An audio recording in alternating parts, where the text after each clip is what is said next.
Hi and welcome to MSc. In this video we're going to look at an example of a stoichiometry problem where we're going to determine the mass of a product.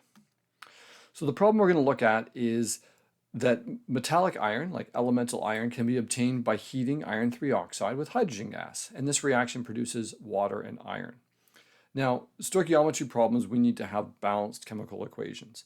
We need to know how mole equations work, and we need to understand mole ratios as well. So this is not an intro chemistry concept. So if you're not familiar with molar masses and all those other things I mentioned, then you should go check out some other videos and come on back to this one when you're ready. Some stoichiometry problems, if you're focusing on just the stoichiometry, will start it with a pre-balanced equation. That's not what I've done here. So we're going to go from this not quite word equation, but this sentence or two, and we're going to make a balanced equation from it. So if you'd like to try to create the skeletal equation on your own, pause the video here and then check back and see if you're right. So here's the skeletal, right? Iron 3 oxide is Fe2O3.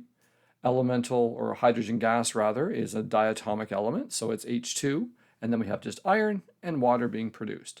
The next thing we have to do is make sure that we balance these equations. So if you'd like to try to balance this on your own, pause the video here and then check to see how you did. So here is the balanced equation, and this is what we're going to work from in this problem. And I always encourage students, once they balance the equation, if that's one of the steps that they were required to do, that they double check. Because if you work with them an unbalanced equation, there could be error carry forward marks, but it could make a big mess in your work. So we have 2 irons. Now we have 2 irons. We have 3 oxygens. 1 times 3 oxygens. And 3 times 2 is 6. And 3 times 2 is 6. So this is appropriately balanced. And that's good practice to kind of run through after you've balanced an equation. So what are we going to do with this? Well, the problem we're actually going to look at is figuring out what mass of iron is produced when 500 grams of the iron 3 oxide is reacted completely. So there's a couple things we need to identify here. First and foremost, we know that we're looking for this mass. This is the mass that we're looking for. So I'm always going to write that kind of to focus me. Like that's what I'm looking for. And I like to write kind of my givens above the equation. So the mass that we know to start is this mass over here. And this is the mass of the iron 3 oxide. And it is 500 grams. The other thing we can note right now is that this is 4 significant figures, and that will matter for our answers at the end. The other piece that I've removed from this is that this is not a limiting reagent question. And I'll do another video on that later and encourage you to check it out. But because we know it's reacted completely, that means that this hydrogen had to be in excess. And so we're not worried about determining the limiting reagent. We are just able to work through assuming that all of this gets reacted. And even in excess situations, it's not always true that all of it will convert. So this is kind of a theoretical calculation, and the experimental amounts might differ. And that leads us to things like percentage yield. The next thing I like to do is, for the ones that we're interested in here, I like to write out the molar masses for these. And so below, I usually write out the molar mass. And you can use subscripts to identify them, or maybe like a square bracket. Subscripts can sometimes get a little cluttered. Depends on your comfort level or what your teachers recommended. And of course, this is going to be the sum of 2 of the molar masses of iron and 3 of the molar masses of oxygen. And if you do this, it'll be 2 times the 5585 based on my periodic table. Different periodic tables have different numbers of sig figs. Always use the one that's been provided to you.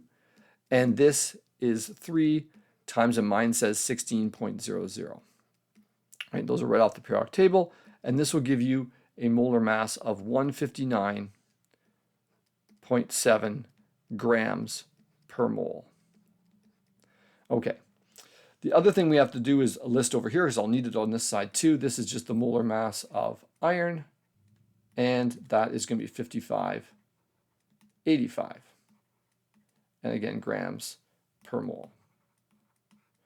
All right. Notice that the 2 out front, the coefficient, of course, doesn't affect that here for this type of calculation.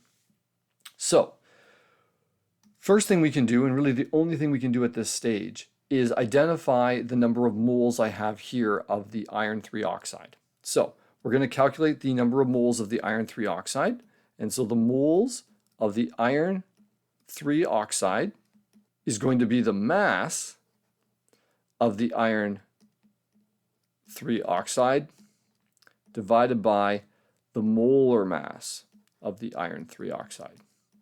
Okay, and we can sub in, and we know the mass is 500, and we know the molar mass is 159.7, and that's going to give us a value here of 3.130 ... Okay. The ellipse here tells me that I have not rounded this. I think the next values are like 8.7. So I've definitely not rounded this to 3 significant figures. This is in moles. So now what do I do with this number? Well, this is where I have to use my mole ratio. So I have to connect this all the way over to this iron. And so I'm going to say that the mole ratio of the iron 3 oxide to the iron is the ratio of the coefficients. So this is a 1:2 ratio. Okay? And what that allows me to do, and the 1 and the 2 are the coefficients up here, right? And what that allows me to do then is set up equal fractions.